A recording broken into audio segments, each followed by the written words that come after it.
Amém.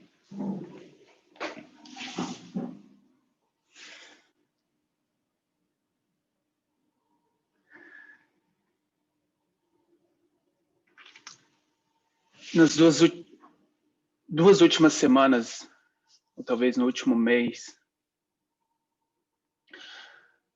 a gente tem falado do que é o estado laodiceano. A gente olhou para isso, especialmente no contexto de uma passagem bíblica. Alguém se lembra qual?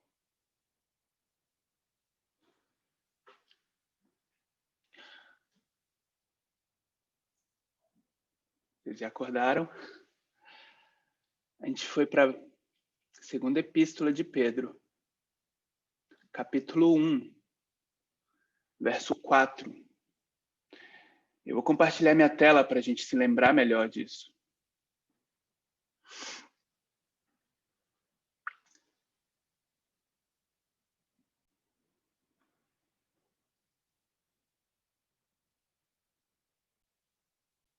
Se minha imagem ou qualquer coisa, o meu áudio não estiver bom, vocês, por favor, me avisem. Então, a gente foi para 2 Pedro, capítulo 1, verso 4. De novo, eu estou fazendo revisões.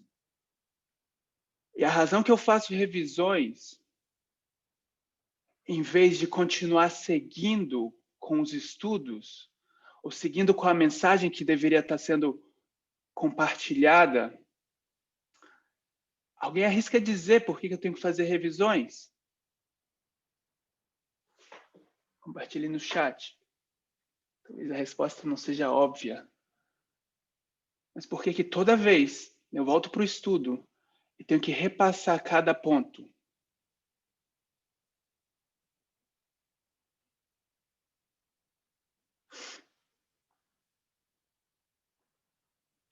Você repassa. Então, eu vou deixar aqui o chat. Obrigado, irmã Gisele e irmão Renildo. Os últimos estudos que a gente fez, pelo menos não sei se os 3 últimos ou os 2 últimos, o ponto que a gente fez era o teste, era sobre o teste que a gente está vivendo. E a razão pela qual as pessoas falham no teste. Irmão Renildo disse, porque alguém não estava aqui. Deixa eu olhar a quantidade de pessoas que estão aqui agora. 31 pessoas. O número não aumentou. Certo? A gente vai refazer esses pontos e entender por que essas revisões têm que acontecer. Quando, na verdade, eu gostaria de estar avançando. Eu não estou conseguindo acompanhar todas as respostas no chat. Nós estamos vendo o vídeo. Ninguém está conseguindo ver o vídeo? Pois não, ainda não entendemos. Bom, Petros disse que não está vendo o vídeo. Isso está acontecendo para todo mundo? Bom, eu não sei. Eu estou vendo, Wesley. Ah, ok, tudo bem. Eu Obrigado, acho que ele está Petros. querendo dizer que as pessoas não estão assistindo os vídeos. Ok, obrigado. Exato. A gente não está acompanhando a mensagem. E a gente vai... Ok, eu vou fazer esse ponto. Então, o que a gente fez foi para 2 Pedro, capítulo 1, verso 4, que diz que nós, irmãos, nós escapamos do mundo. A verdade é que a gente ainda não está no céu. A gente está entre o céu e o mundo. No caminho, que Ellen White diz, está elevado, separado do mundo. Se a gente fosse para outra visão, ou outro sonho de Ellen White, um sonho impressionante, a gente não está nem no caminho, nem no céu e nem no mundo. Onde a gente está? Onde estamos nessa outra, no sonho de Ellen White? Eu vou tentar, às vezes eu vou tentar esperar a resposta, exato. E às vezes eu vou tentar avançar com as respostas, eu mesmo, para a gente ganhar tempo. A gente está segurando as cordas. E tudo é um símbolo da mesma coisa. O que une terra e céu, o que une natural e espiritual, é aí que a gente está. Escapar do mundo, como Pedro nos mostra, é escapar do estado laodiceano.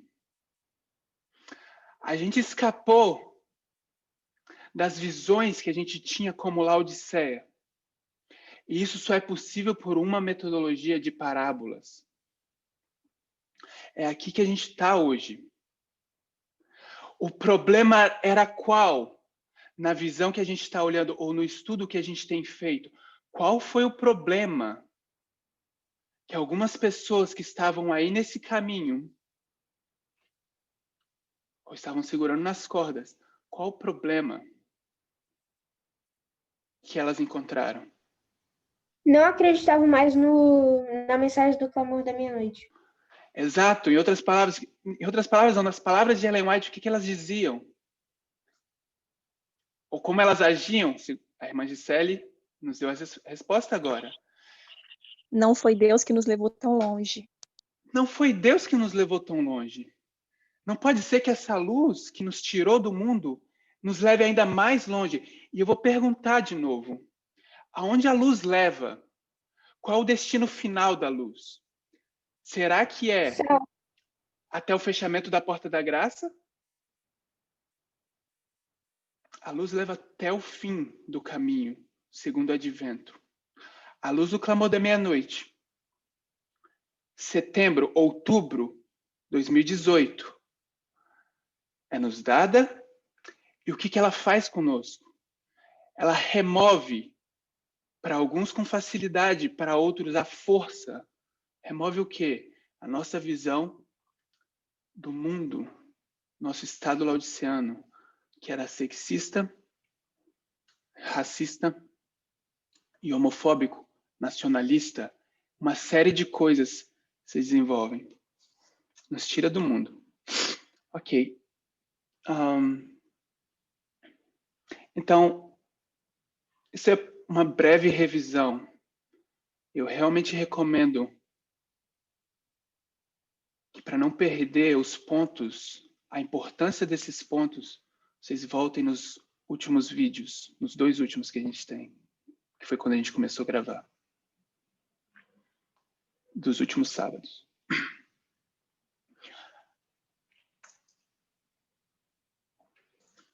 O problema foi, e o estudo dessa manhã é para lidar com o nosso teste. Eu não sei se vocês notaram, a gente não está tendo mais escola sabatina como a gente tinha antes. Mas sim, isso continua sendo escola sabatina. É só que a gente precisa lidar com problemas que o movimento está enfrentando, e especialmente a gente está tendo no Brasil. Então, o que a gente fez no último estudo em especial, a gente comparou a experiência antes de 2019 com a experiência após 2019. 2019 sendo a cruz, sendo um marco profético, que é o fechamento da porta da graça para os discípulos. Porém, a gente olhou outra linha em que 2019 não é a cruz. 2019 é, na mesma linha de Cristo, é o batismo. Tanto a cruz quanto o batismo, de forma maravilhosa, carregam características incríveis. Depois da cruz, depois do batismo, 40 dias. 40 dias de tentação, 40 dias de Jesus reensinando a mensagem. Reensinando a mesma mensagem. A mensagem não mudou.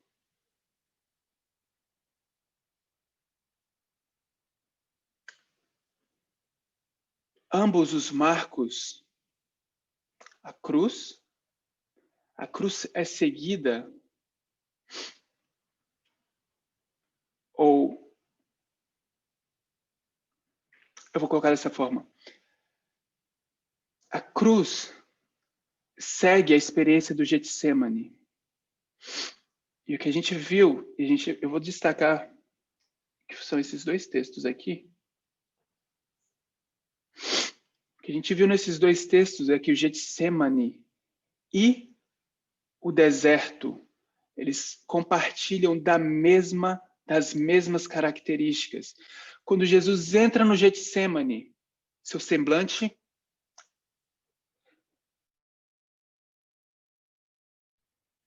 coloquei no mudo para espirrar. Seu semblante muda. Quando Jesus entra no deserto, seu semblante muda. Quando ele entra no Getsemane, ele tem um sentimento de que ele foi excluído da presença do Pai, ou que ele vai ser excluído da presença do Pai. Quando ele entra no deserto, o que acontece? Ele se sente longe da glória do Pai. No Getsemane, o que está sobre as costas dele? O que está sobre os ombros dele? O peso da humanidade pecadora, do pecado da humanidade. No deserto, o que está sobre as costas dele? O peso do pecado do mundo caído. Então, essas experiências, ou simplesmente esse modelo, nos traz para um ponto em comum. Que o que acontece no Getsemane é o que acontece no deserto. O que aconteceu antes de 2019 é a mesma experiência que acontece depois de 2019. Eu não queria que a gente tivesse a falsa ideia de que o teste é diferente. Pode parecer diferente, mas o teste é o mesmo. O mesmo problema de antes é o problema de agora. E a gente continua fazendo revisão. Getsemane, 2018 a setembro de 2019. Qual o problema? Como se desenvolveu o teste? Um padrão repetitivo. Esse é o problema. Quando a mensagem chegou e nos tirou do mundo, o ataque foi o quê? Múltiplas pessoas recebendo a luz sobre o clamor da meia-noite. Theodore, que estava no Arkansas, África e Tess. Múltiplas pessoas, isso é uma evidência de que Deus vai operar pelo seu Espírito através de muitas pessoas. Esse era o ataque para o quê? Para diluir a mensagem do clamor da meia-noite e abordar o problema dessa geração. Sexismo e racismo, que englobam todos os outros problemas. Então a resposta foi dada. O segundo ataque foi através de uma perversão da metodologia do clamor da meia-noite. E qual que era essa perversão? A perversão era pegar os períodos proféticos que nos davam 2019, quebrar a metodologia para nos apontar para 2021. O problema? Nossa atenção foi tirada do teste da atual dispensação para os sacerdotes, decreto dominical, e estava sendo colocado no futuro. E você não pode fazer isso. Foi isso que foi feito. E a resposta foi dada também. De novo, volte no vídeo da última semana se você precisa entender os detalhes do que a gente está falando. Terceiro ataque foi lançado pelo ancião Jeff em abril. Ou março, final de março, início de abril. E qual era o problema? O problema não foi só o ancião Jeff que trouxe esse problema. Esse problema eu ouvi repetidas vezes no Brasil, de que a mensagem ela está indo para uma direção, mas ela tem partes dela que não estão tão certas. É uma mensagem metade certa, metade errada. Ancião Jeff usou histórias de falha para tentar aplicar numa história de sucesso. O problema é que você não pode fazer isso. Você não pode pegar a falha do Egito. Vocês não me ouvem? Vocês Estou ouvindo bem. Tá. Ok. Pode ser com você o problema. Eu não sei quem é iPhone, mas está dizendo que está baixo. Você não pode pegar a falha do Egito, a falha de Babilônia, e dizer que Cristo vai falhar. Você não pode pegar a falha de 1844 e a falha de 1888 para aplicar para esse movimento. Depois de uma série de respostas, o ancião Jeff ficou em silêncio. E o silêncio, no seu silêncio, o que ele disse? Qual foi o testemunho dele?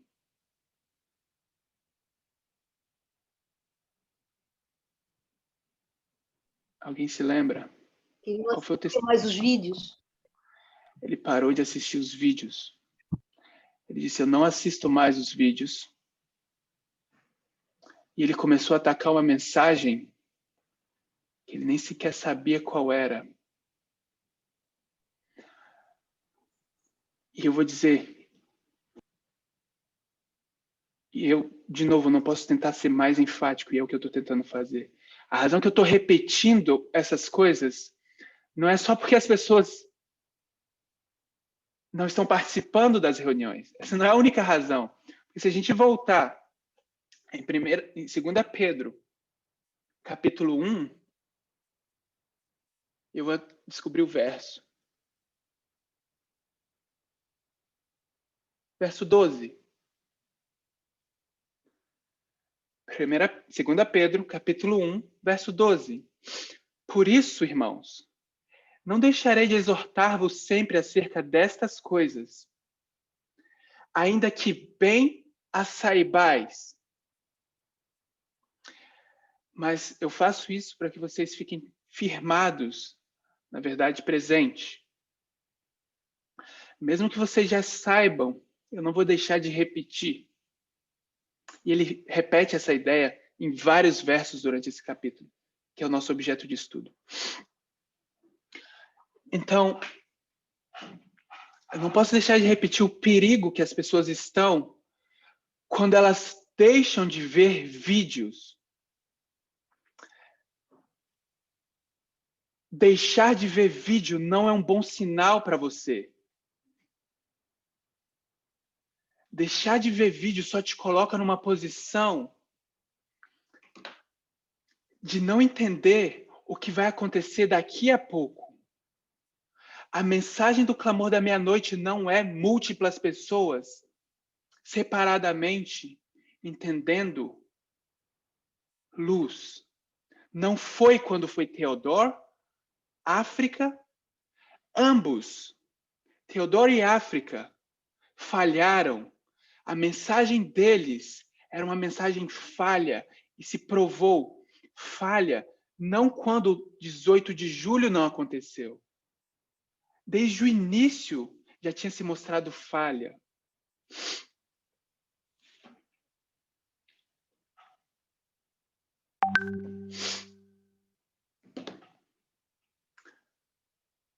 Problema, um padrão repetido, é não ver os vídeos. E o que acontece então? O que acontece é que agora, em vez de se ater à mensagem, o argumento vai se tornar em quê? E essa para mim é a parte mais delicada. Ainda não é rejeição aberta. Entre o ponto 3 e o 4, que é rejeição aberta, qual o problema?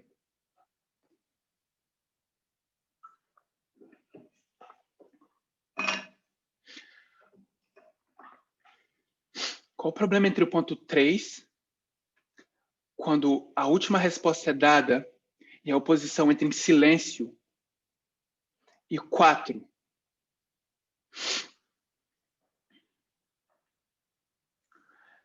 O problema é que as pessoas vão começar, ou o que aconteceu em 2019, o ataque foi Parminder e Tess não são gentis.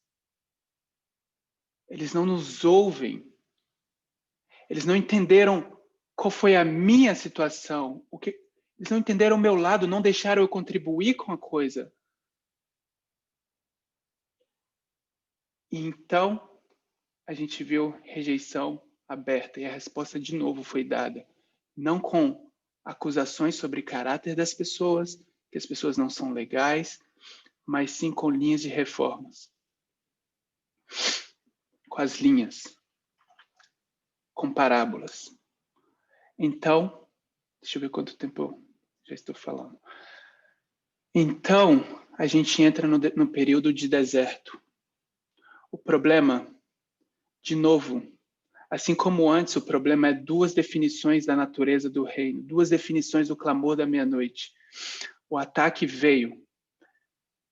E alguns de nós podem presenciar isso claramente. Dessa vez, o ataque não foi onde? Dessa vez, ninguém tinha a mesma plataforma que o ancião Jeff tinha. Porque o ancião Jeff era, de fato, o primeiro anjo, um líder. Ele tinha voz, um canal do YouTube, onde as pessoas vão e assistem. E dessa vez não foi assim. Foi onde? Alguém pode brevemente me dizer onde foram os ataques? Onde essa mensagem pós-2019 começou a ser disseminada? Mídias sociais. Amém. Nas mídias sociais. Então, em mídias sociais, em plataformas de WhatsApp, Instagram e Facebook, começou a se escalonar os ataques. E os ataques eram: de onde surgiu a ideia? Alguns de vocês viram essas postagens. De onde surgiu a ideia de que um anjo é um líder? Na verdade, todos devem ser ouvidos. Ou, será que vocês não vão dar voz para diferentes pessoas compartilharem suas ideias? Porque o que está acontecendo agora é um ataque em quê? Não em conservadorismo social. O ataque agora é um ataque sobre liberalismo moral. A gente vai chegar lá, irmã Gisele, liderança, a gente vai chegar lá. Mas sim, liberalismo. Eu não quero que a gente perca o ponto do que é 2019. 2019 é a cruz. É o marco profético em que Satanás, no grande conflito, na grande história da redenção, o que ele faz? A acusação até a cruz é uma. No momento em que Cristo morre na cruz e vence o conflito, qual é o argumento de Satanás? Ele diz: agora a gente pode se desfazer da lei. Certo? Todo mundo lembra dessa história? Na cruz, Satanás disse: agora a gente não precisa mais da lei, porque Cristo aboliu a lei. E aqui entra o problema que a gente está vendo. De 2019 para cá, o problema é liberalismo, ok? E aí, então, a gente tem múltiplas pessoas, mas especialmente pessoas no Arkansas, de novo, para repetir o padrão, na África e a mensagem da Tess. Esse era o argumento. Esses três precisam ser a mensagem. Isso é uma evidência do Espírito Santo. Eu vou dizer, não foi antes e não é agora. Segundo argumento, dispensacionalismo. Foi usado de novo uma metodologia da mensagem do clamor da meia-noite para tirar nossa atenção da dispensação atual, do nosso teste atual, para a dispensação futura. E isso foi o Conselho de Jerusalém. Os nossos irmãos Tyler e Brittany, nos Estados Unidos, fizeram esse estudo e queriam colocar a gente para uma dispensação que é depois, mesmo depois do decreto dominical, futuro. O terceiro ataque surgiu. E nesse caso, através de uma metodologia de quiasma mal usada, foi dito que a Tess também era metade certa, metade errado. Ignorando que Tess e Parminda tinham a mesma visão do reino. Esse é o resumo. Voltem no último estudo para ver isso bem. Então, durante todo esse período entre o 3 e o 4, as pessoas começam a dizer: eu não assisto mais os vídeos, Tess. Parminder, eu não vejo mais os seus vídeos. Eu já consegui entender, porque eu li. A única coisa que eu preciso agora é do espírito de profecia e de metodologia, porque eu não preciso mais ver seus vídeos, Parminder. Eu não preciso ver mais seus vídeos, Tess. Eu não estou criando uma hipótese aqui. Eu estava presente quando essa pessoa fez esse ataque. Isso aconteceu na África. Quando o irmão Rogers, que foi professor no Brasil, me mostrou, ele disse: veja, olha aqui o que está acontecendo. O irmão Robert disse: eu não vejo mais vídeo, ninguém mais precisa assistir vídeo. Ele não só se colocou em perigo, como começou a envenenar a mente das pessoas. As pessoas também agora estão envenenadas, estão em perigo com a ideia de que os vídeos não precisam mais ser assistidos. Isso conduz para esse último, esse último ponto, que é a rejeição aberta da mensagem. Isso aconteceu na África, isso aconteceu nos Estados Unidos, isso acontece no Brasil. Por isso, eu não canso de fazer esse ponto para o nosso povo no Brasil. Não deixem de ver os vídeos, porque o que está acontecendo hoje e o que está para acontecer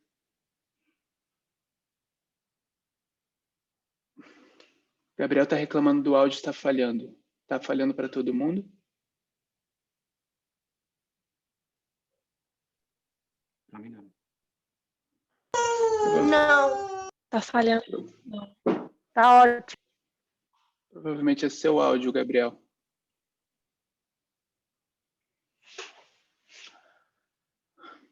E aqui é o que eu quero que a gente se dê conta. Para mim tá ótimo. Obrigado, Alexia. E é esse ponto que eu quero que a gente veja.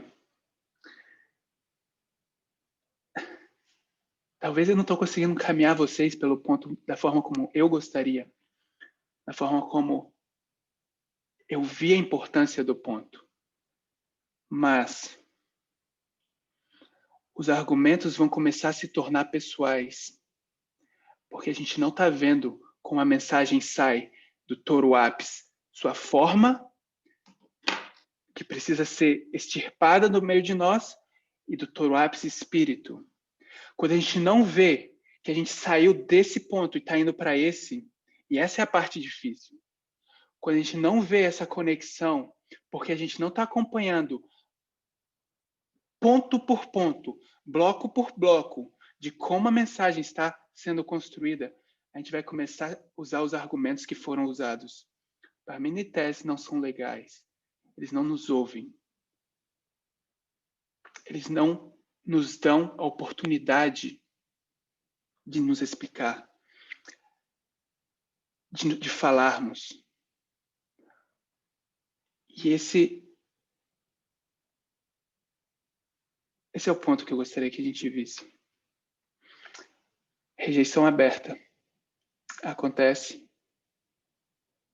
E agora eu quero compartilhar apenas a última parte dessa reflexão, porque a gente passou metade do nosso tempo fazendo revisão.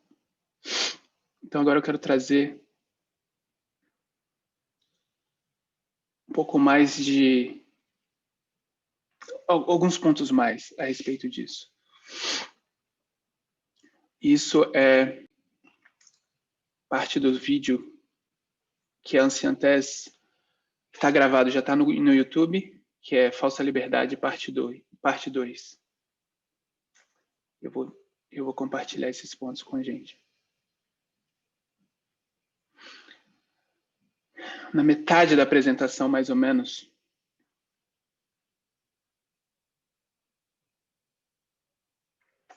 ela começa a falar sobre organização. Estou com dificuldade de...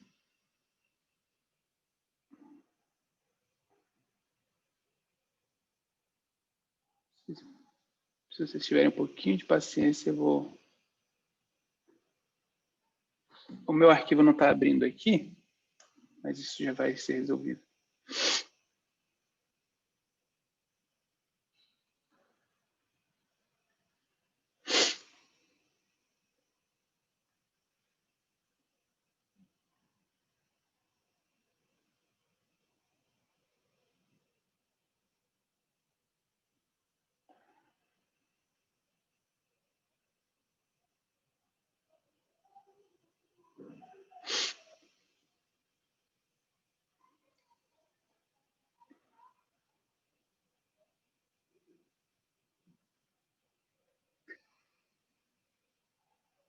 Então,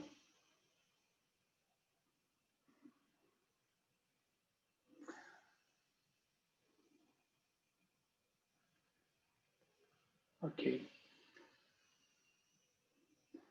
O que eu quero que a gente veja é que esse teste, embora em duas partes, é o mesmo teste. Eu quero que a gente veja que a mesma pessoa que no Brasil estava defendendo a visão de que Hillary e Trump, eles ambos eram maus, foi a mesma pessoa que guiou o teste na segunda parte do problema.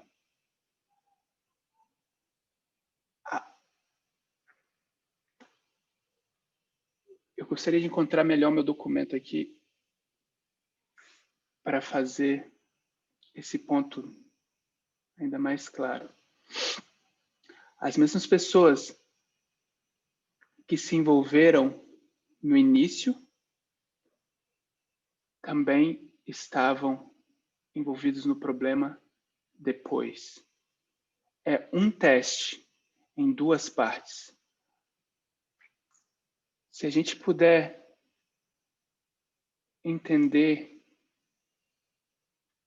que o ataque está vindo contra esse movimento, eu acho que, para fazer isso claro, eu vou colocar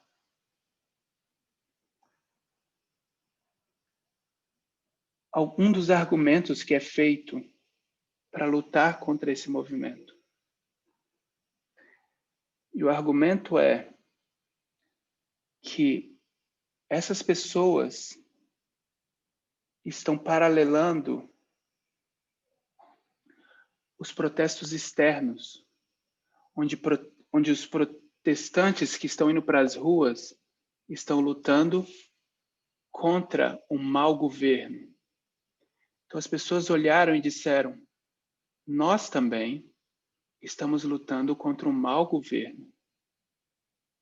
Parmenides são intolerantes. Eles não estão nos dando a liberdade que a gente quer. Eles nos deram liberdade para usar calças, mas não querem nos dar liberdade para fazer nossas tatuagens, usar brincos. Eles nos levaram até aqui, mas agora eles estão provando o quão ruim eles são. E nós, esse é o argumento, e nós somos esses democratas que estão indo para as ruas lutar contra o mau governo.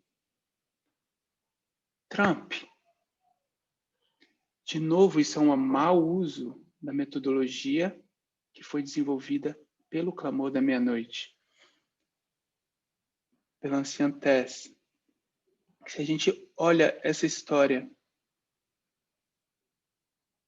na luz de movimentos e comparamos e contrastamos, e a gente olha externamente, a gente tem qual movimento? Os republicanos. A gente tem os republicanos externamente, que começaram seu movimento em 1989. E eu quero colocar aqui alguns marcos importantes. E vou colocar 2012, perdão. 2013. 2014, que é o nosso decreto dominical. 2015. 2016. Por enquanto, eu vou colocar esses marcos. E o que a gente tem em 2012 é Cambridge Analytica, ou SCL, trazendo uma ferramenta para dentro dos Estados Unidos desde o Reino Unido. Ou seja, a SCL está entrando nos Estados Unidos. Internamente. Não está aparecendo. Não está aparecendo para vocês? Não. Deixa eu ver como é que eu faço.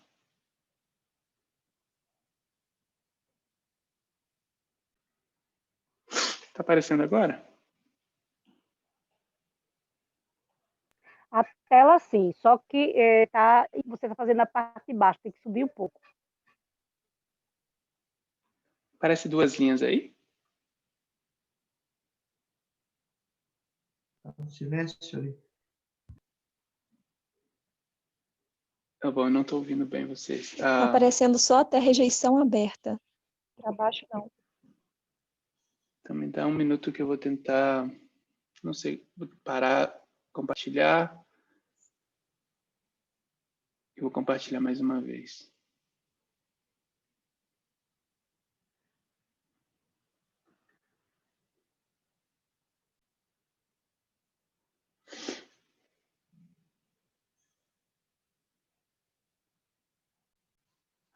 Ok, acho que agora está aparecendo.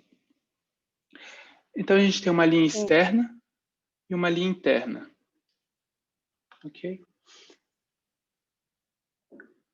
Na linha externa, a gente tem os republicanos, o movimento republicano. 2014... Perdão, gente, eu estou meio... 2014, os republicanos, a gente vai ver uma mudança de poder para os republicanos. Uma mudança.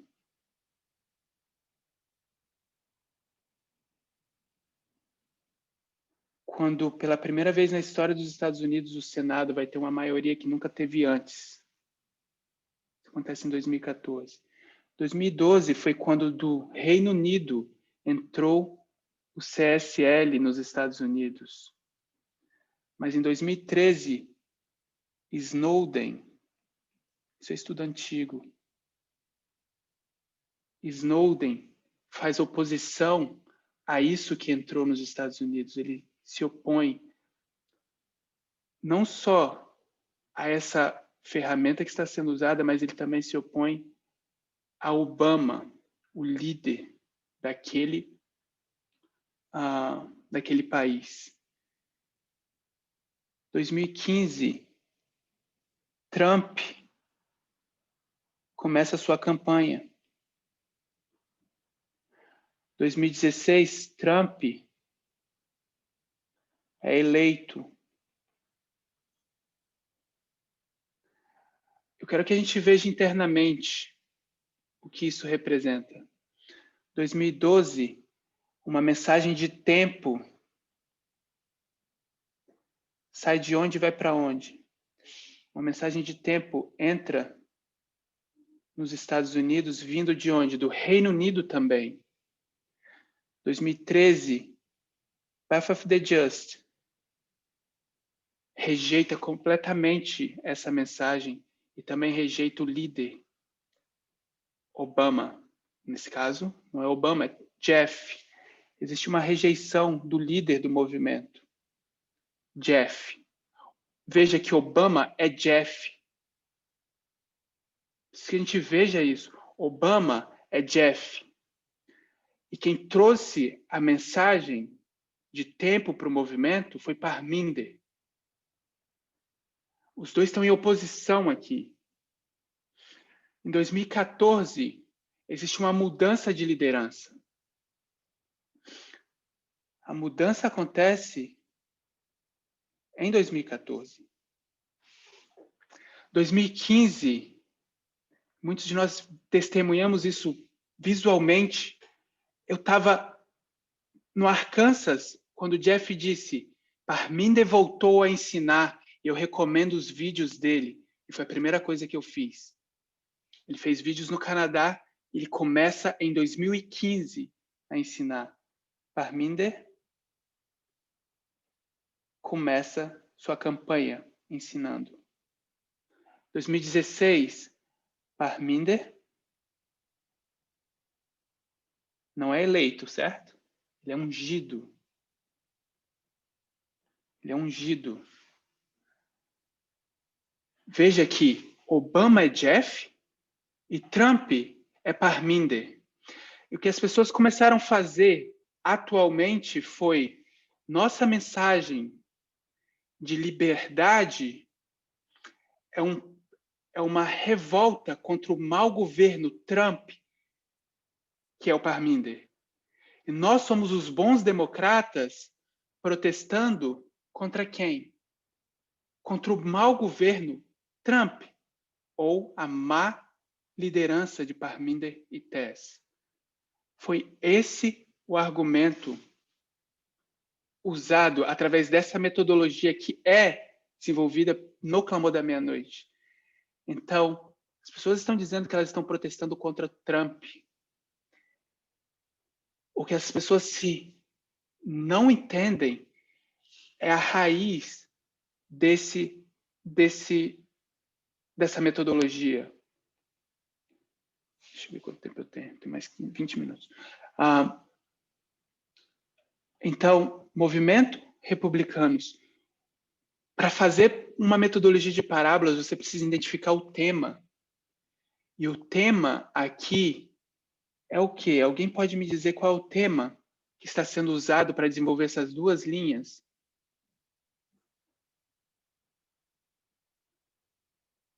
Sucesso. Sucesso e sucesso. É o movimento dos republicanos que vai passar um decreto dominical. E o sucesso vai acontecer. Eles vão trazer um decreto dominical. Eles vão conduzir o mundo a um decreto dominical.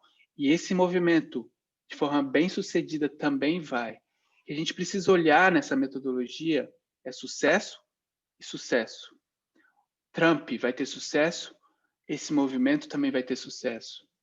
E o que as pessoas não podem ignorar nessa história é de que, sim, Trump é Parminder e Parminder é Trump. mas no sentido de que é um movimento de sucesso, e não de que a gente está usando o contraste. Porque o contraste é que esse movimento é bom e os republicanos é um movimento mau. Esse é o contraste. Mas a comparação é de que é sucesso e sucesso. E as pessoas se esquecem de que 2018 foi dito Trump vai sofrer um impeachment em 2019. O que se esperava de acontecer com Parminder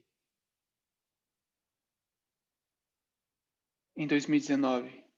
Se esperava que eles iam tentar tirar a liderança dele. E não foi o que aconteceu em 2019, quando Jeff decidiu retomar os movimentos em suas mãos e disse: não, não, não.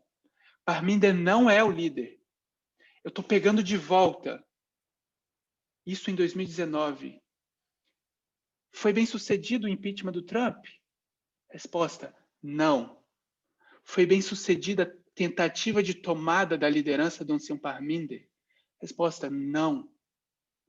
O que acontece depois de 2019? Aqui a gente tem impeachment, uma tentativa de derrubar o movimento externamente e internamente.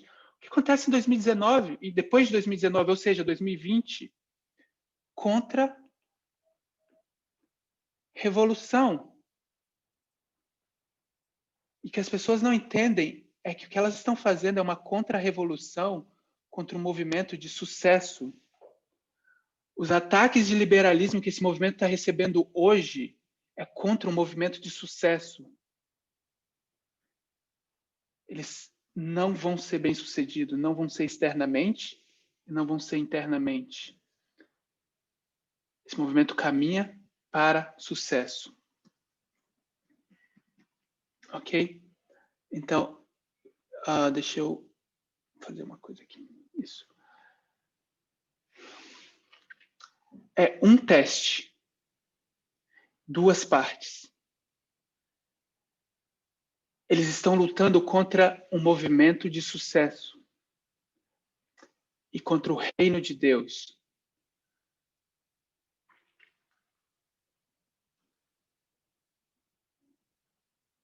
E aqui eu quero trazer mais um ponto. Que as pessoas que acham que estão do lado certo agora, lutando contra Parminder e Tess, usando essa lógica, deveriam olhar para trás e entender que elas estavam lutando a favor de Parminder e Tess no passado. Quando aquele teste foi desenvolvido para nós como movimento em setembro de 2019. Bom, eu não vou ter muito tempo para trazer ou abrir toda essa parte do argumento. Mas eu queria que a gente visse essa metodologia de parábolas. O que foi que aconteceu no final do ano passado, 2019? O movimento se reorganizou. O movimento colocou uma líder continental nos Estados Unidos, e essa foi a razão da falha do Future for America. Eles rejeitaram completamente a liderança daquela líder continental. Na última reunião a gente falou de quê? Procuração, proxy. O problema não era mais o Parminder. O problema era os líderes continentais, os líderes locais. Qual assunto que a gente está lidando hoje? Pânio. O cenáculo, a experiência do cenáculo não é como algumas pessoas estão sugerindo que seja. É o mesmo problema. O problema é organização. Eu disse isso enfaticamente na última apresentação. Eu não tenho problema que as pessoas queiram lidar com seus problemas pessoais, mas esse não é o teste como é organização. O assunto aqui é sobre como você vai lidar com a organização desse movimento, como esse movimento se organiza. Foi isso ano passado, é isso esse ano. É quando líderes são introduzidos, quando mulheres são colocadas em posições de liderança e o papel organizacional dessa pessoa é questionado. E quando a gente não acompanha o que está sendo desenvolvido nos estudos, cada estudo da Anciã Tess e do Ancião Parminder, a gente vai achar que o assunto é que eles não são gentis conosco. E eu vou pegar agora um trecho da apresentação da Anciã Tess, Falsa Liberdade, parte 2. Eu vou simplesmente ler para a gente, nos 15 últimos minutos que a gente tem. Simplesmente ler. Então, ela diz, deixa eu ver a página, só para ver se estou no lugar certo. Então, isso é ela dizendo, tudo que eu vou dizer daqui para frente é ela. Esse movimento se reorganizou. Ele começou a colocar irmãs em posições de autoridades. E quando eu olho para trás, não importa o que as outras pessoas digam, e vejo a direta intervenção da mão de Deus em colocar essas irmãs.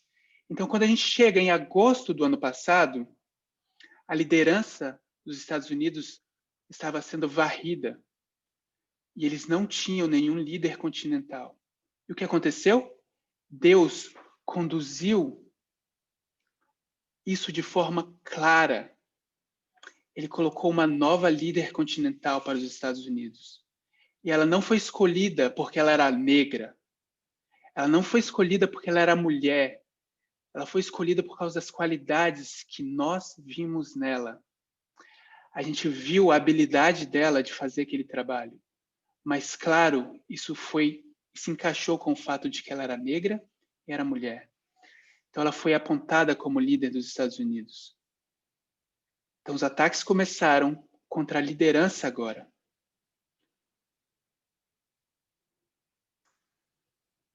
E essa é a razão, ela diz, porque eles não acham, ou eles não sentem que eles estão vindo e atacando a mim, Tess, tão diretamente como aconteceu no passado. Porque agora eu tenho uma zona de amortecimento. Os ataques estão vindo através de alguém diferente. Então, quando o ataque chega em alguém diferente, chega a mim. Tess. Nós colocamos uma mulher líder em Sudão do Sul.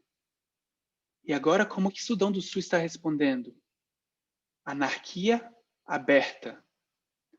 As pessoas que dizem, que defendem e ensinam a mensagem do clamor da meia-noite não podem seguir uma mulher.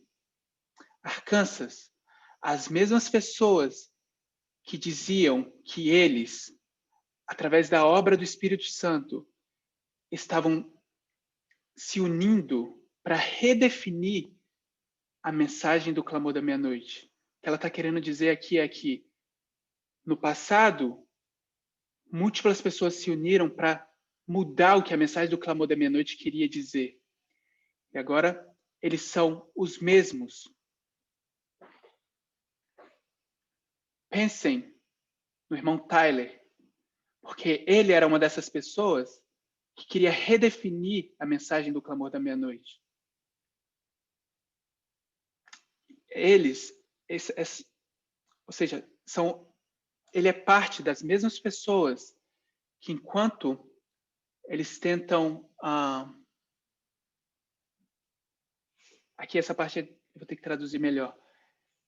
Que enquanto eles podem ser capazes de se submeter a um trabalho externamente e entendem o conceito de que é um chefe, quando eles chegam no movimento, eles não podem seguir ou respeitar o chefe que eles receberam. Uma líder negra do país deles. Isso foi feito em agosto desse ano, essa apresentação. As áreas que estão falhando o teste, as pessoas que estão falhando o teste dessa dispensação não aceitaram o teste da última dispensação. E ela está falando isso no contexto de organização. Quando eu estava lá, na Campal Internacional da Alemanha, eu estava assistindo o Future for America. Eu assisti os representantes do Future for America, FFA, responder à ordenação da anciã Chiqueta. E eu sabia que naquele momento a gente perdeu o FFA.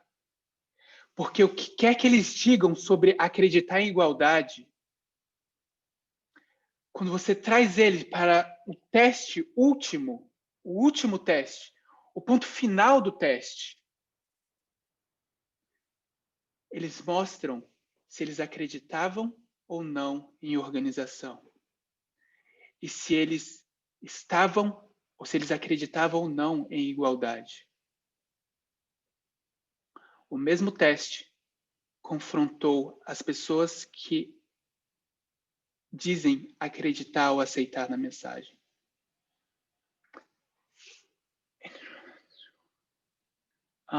Essa parte eu não estou conseguindo traduzir.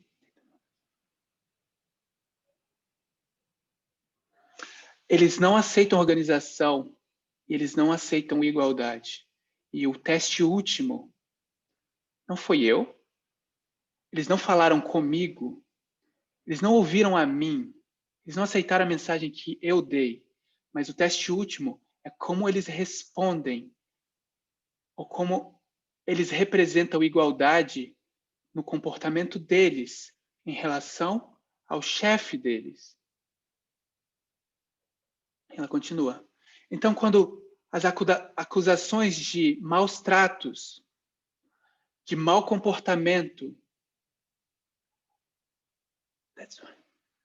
é por isso que nessa história não é diretamente contra ancião Parminder e anciã Tess, ou a mim, eu estou lendo o que ela está dizendo.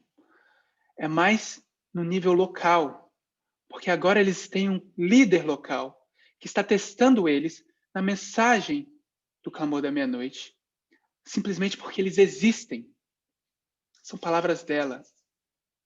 Esses líderes testam só por existirem como líderes. Nós sabemos que eles estão fazendo uma aplicação de que eles estão protestando contra essa liderança. E eles que não aceitam igualdade. Mas que eles considerem que quando eles fazem isso, como eles estão protestando contra a liderança também de uma mulher,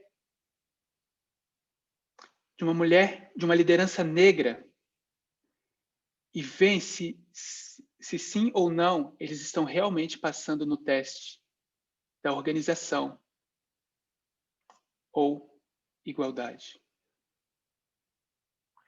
A posição que nós fizemos em Sudão do Sul, a posição que a gente teve quando a gente estava no Quênia, nos países ao redor da África, nos Estados Unidos, através do mundo, isso inclui Brasil, é o que as pessoas, é o teste das pessoas. Esse é o teste último, que vai mostrar se elas aceitam ou não. Nós entendemos que a posição das pessoas, que as pessoas vão ter a posição, os argumentos que estão sendo desenvolvidos, é que esse movimento, um movimento conservador, essa liderança de Trump, não aceita igualdade e não dá para as pessoas liberdade de se expressar. Eu tenho mais 4 minutos e esse assunto de liberdade de se expressar tem grandes consequências. Eu não acho que eu vou conseguir falar disso bem o suficiente. Mas eu quero que a gente compare e contraste. Isso aqui não é mais palavras dela, pelo menos não por enquanto. Como republicanos e como como republicanos e como democratas lidam com liberdade de expressão. Não só com esse assunto, que é um grande assunto, mas também com como eles lidam com problemas de liderança. Eu quero fazer esse ponto claro o suficiente de que quando você tem um problema com liderança, pense se você está fazendo a abordagem conservadora, republicana, ou a abordagem dos democratas. Porque o que os republicanos fazem, eles querem usar a liberdade de expressão deles da forma como eles entendem ser correta. Eles vão compartilhar essas coisas nas mídias. Isso é uma das formas. Ou, o que eles começam a fazer? Eles falam por trás dos panos, começam a falar entre eles o problema que eles estão vendo e como eles abordam o problema é completamente diferente do como os democratas veem o problema.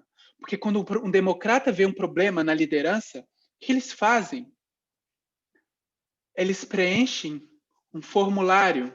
Alguém sabe o nome desse formulário? É muito mais fácil lembrar desse nome em inglês do que em português. Eles preenchem um formulário. Eu vou esperar alguém responder no chat.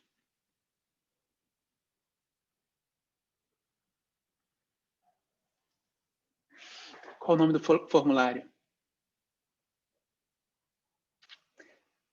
Em inglês, ninguém vai responder. É whistleblower. Eles denunciam para o chefe o problema. E não ficam entre eles falando dos problemas daquela pessoa específica. Essa não é a forma como os problemas são resolvidos nesse movimento. Não é a forma como os problemas devem ser removidos externamente. Existem meios, e esses meios são organização. Dedo duro, segundo Gabriel. É esse o assunto hoje. Vou continuar lendo. Eu sei que meu tempo se esgota agora. Eu vou pegar mais 10 minutos apenas. Liberdade de expressão. Isso também lida com o quê? Com como vocês acham que podem interagir nos nossos grupos de WhatsApp. Eu tenho certeza que ninguém aqui aceitaria que fosse livre alguém usar discursos racistas no nosso grupo de WhatsApp. E vocês censurariam isso espontaneamente. Mas quando se trata da natureza do reino, a visão correta e a falsa, aí o argumento não parece ser tão simples assim. Nós já vimos e antecipamos o argumento. E quando a gente viu, isso é antítese, a falsa mensagem sendo compartilhada, que como a gente toma uma decisão, nós não iremos ter esse falso liberalismo apresentado nas nossas plataformas. Nós estamos violando a liberdade de expressão das pessoas. Essa é a acusação. E ela diz, eu gostaria de direcionar essas pessoas para o externo.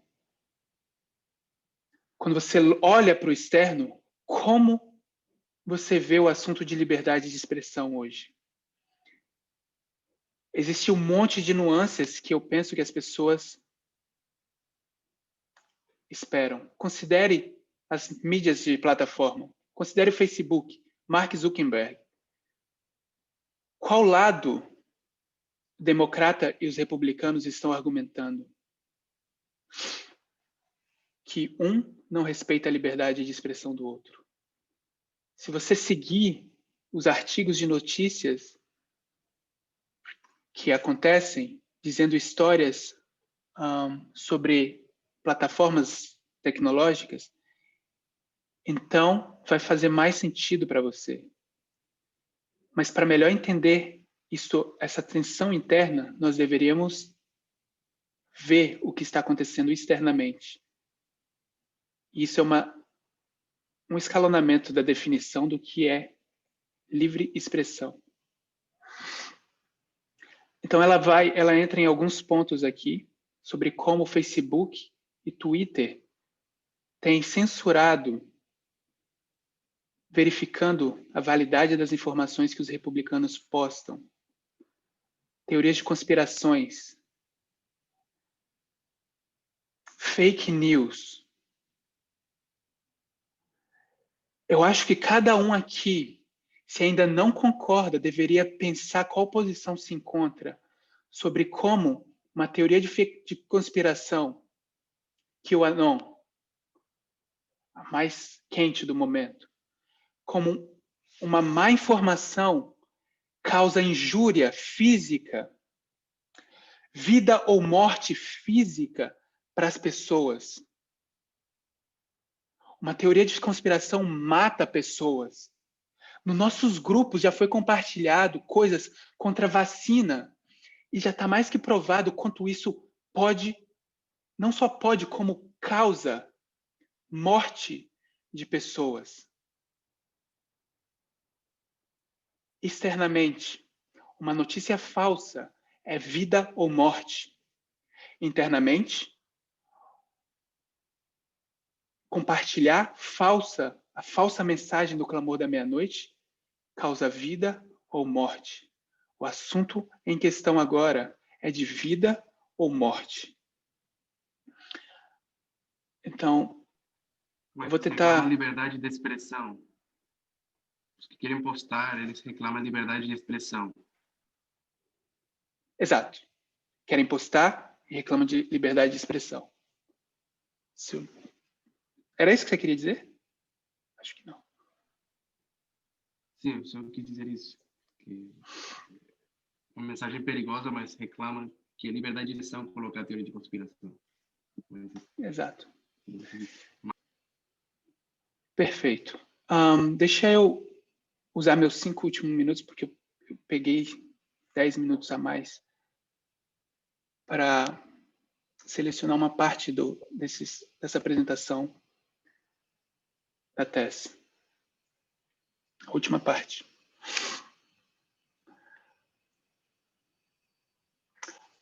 E o Partido Republicano diz: quem que vai te dar o direito de dizer o que é certo e o que é errado? O que é verdade e o que é erro? E assim a tese diz: isso é o que nos traz para o quarto ponto: organização.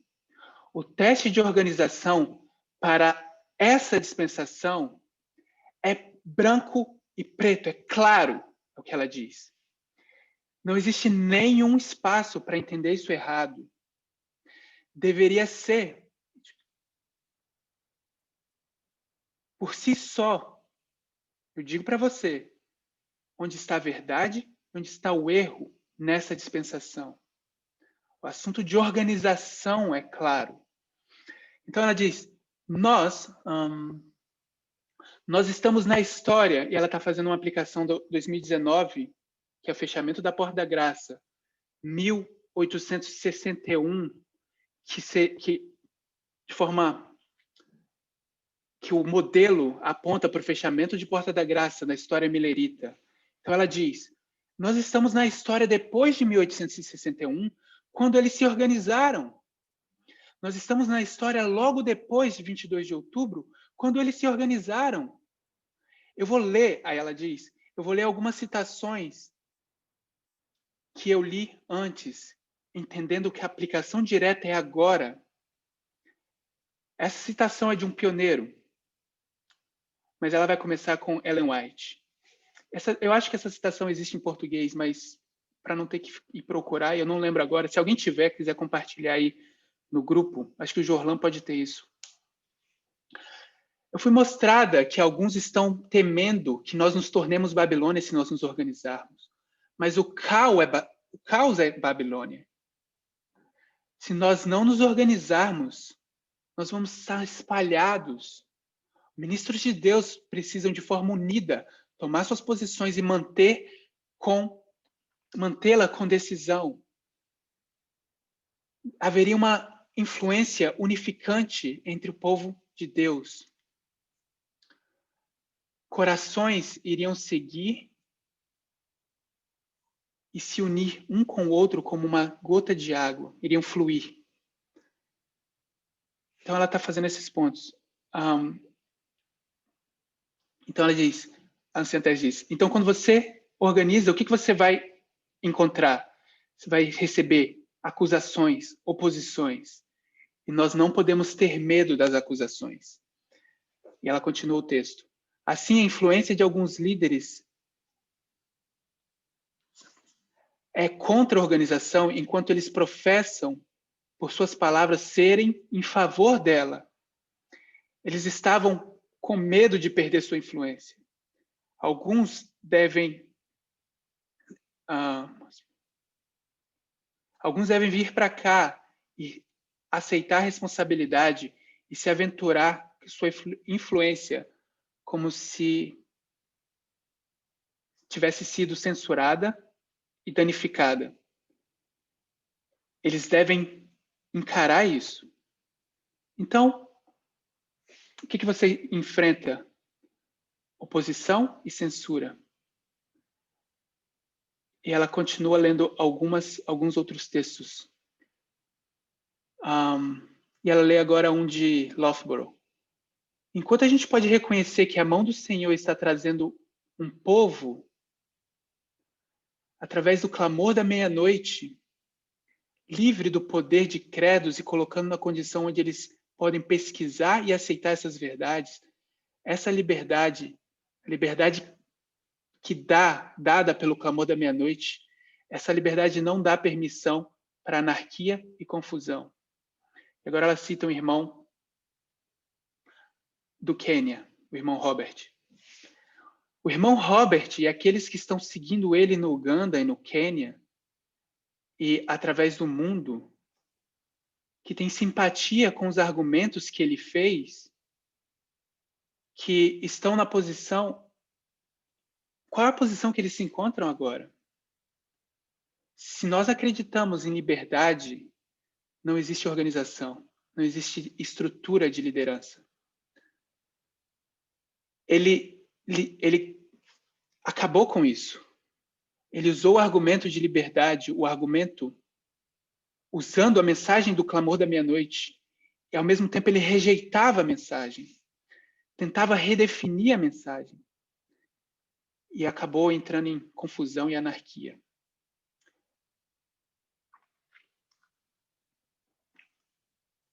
Bom, tem alguns outros textos sobre organização aqui, importante.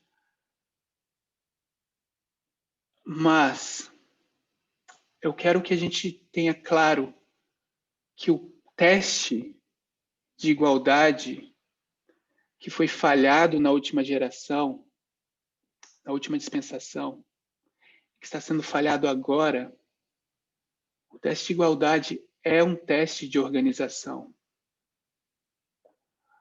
A experiência do cenáculo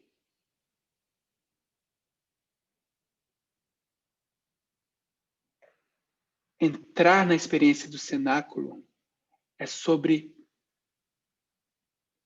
resolver os assuntos de organização que esse movimento precisa. E você não vai participar nessa experiência ou não ache, ou não se distraia achando que para participar dessa experiência no cenáculo, o assunto é outro, diferente do que sempre tem sido. E o assunto é organização. Eu queria que a gente tivesse isso claro.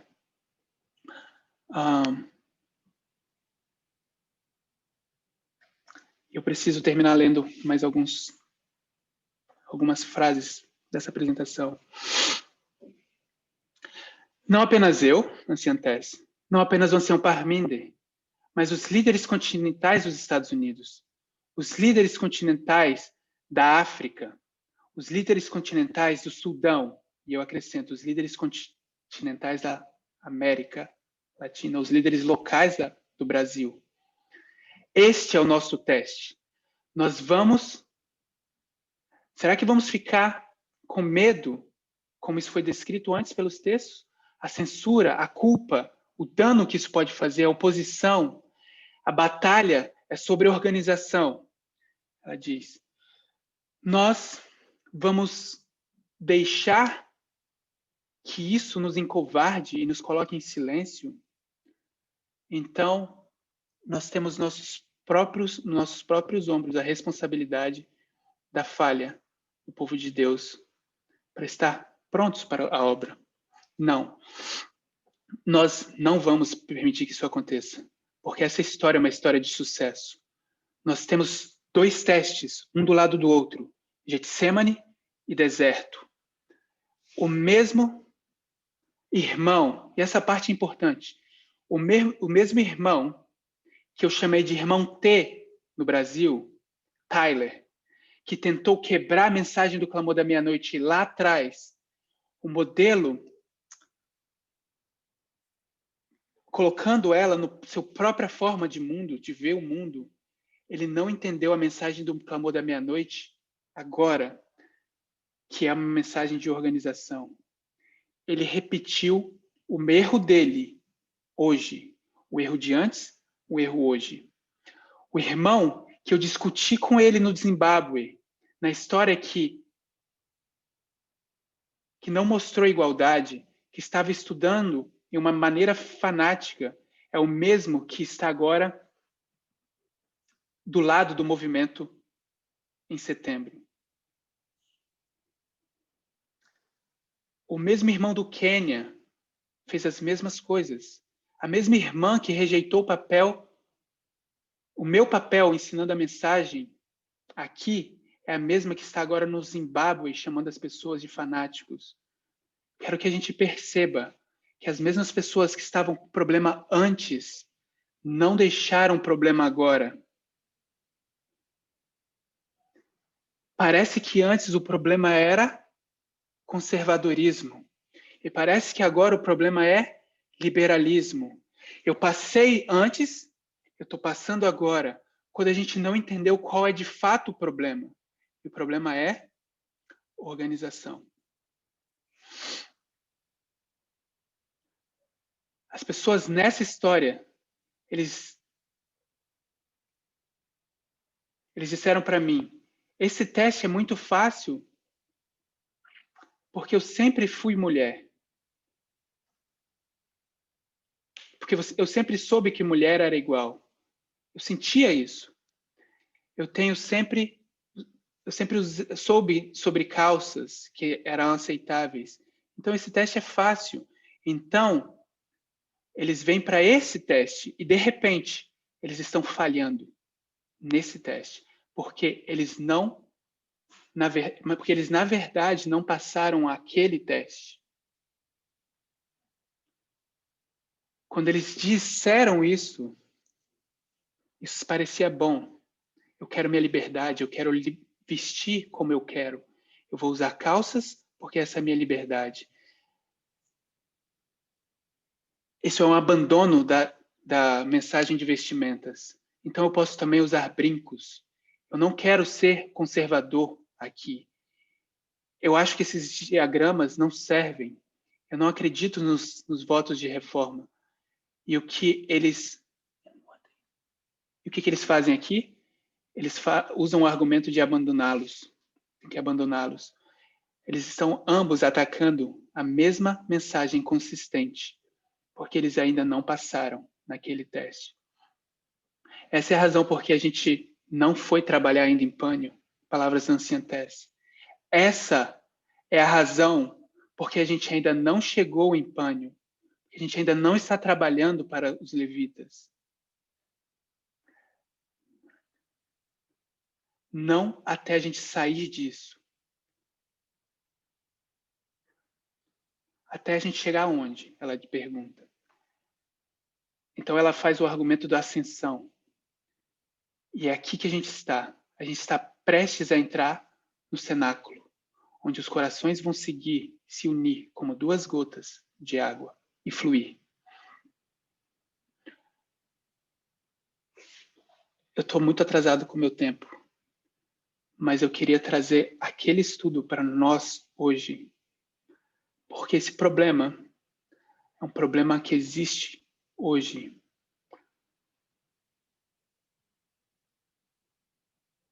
A nossa mentalidade não mudou. O que a gente acha que era o teste e o que a gente acha que fez as pessoas falharem no teste não é o que de fato era o problema. O problema, de novo, é sobre liderança. Na última apresentação eu falei que o problema era proxy. Eu vou arriscar dizer que, se não todos, a maioria, a grande maioria, não tem nenhum problema com o Ciamparmin e a Ciantese. Eles têm problema com outras pessoas. Eu vou colocar meu nome nisso. As pessoas têm problema comigo. Tem problema com o Gabriel. Tem problema com a Gabriela. Tem problema com líderes desse movimento que estão em posições de ministério.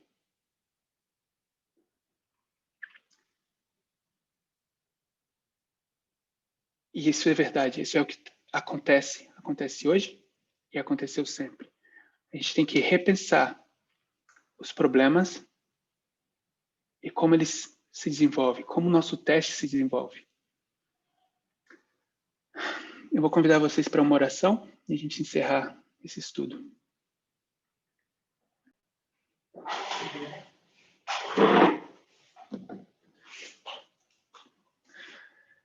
Querido Deus e Pai que está nos céus, somos muito gratos porque o Senhor nos deu uma mensagem que nos tirou do mundo. Essa mensagem é a mensagem do clamor da meia-noite, que começou a brilhar em 2018. Ela nos tirou para longe de onde a gente estávamos. Alguns já não aceitam mais a direção que essa mensagem coloca a eles. Alguns acham que já chegou longe. Alguns acham que essa mensagem é intolerante, que os líderes são intolerantes, que não ouvem, quando na verdade é a mensagem que está empurrando as pessoas na direção certa. Negar a mensagem agora é cair no mundo. Não no mundo onde a gente pode usar o que a gente quiser, beber o que a gente quiser, mas cair no laodiceanismo. Voltar para aquilo que a gente estava antes, trevas. Rejeitar tudo o que aconteceu até aqui e dizer, vamos ficar apenas com essa parte da mensagem. Vamos voltar para Daniel 11, 40, 45 e ficar com essa parte da mensagem. Tempo nunca deveria ter acontecido. Nós nunca deveríamos ter aceitado tempo nessa mensagem. Não nos deixe voltar para o laodiceanismo. Não nos deixe voltar e cair de volta no mundo. Não nos deixe achar que sozinho vamos conseguir encontrar o caminho, porque o caminho é a mensagem do clamor da meia-noite que está brilhando cada vez mais, iluminando nossos pés. Por favor, nos ajude, Pai. Nos ajude a manter-nos assistindo os vídeos, nos reunindo, para que assim a gente entenda que as coisas que estão acontecendo na nossa experiência individual agora não é porque nós não estamos sendo ouvidos, mas é porque a mensagem precisa consertar os problemas que estão em nós, nossos corações. A gente precisa entender a organização. A gente precisa aceitar o modelo de igualdade da forma como ele é. A gente precisa participar nessa experiência do cenáculo para então recebermos o Pentecostes. Essas vezes te peço em nome de Jesus Cristo. Amém. Amém.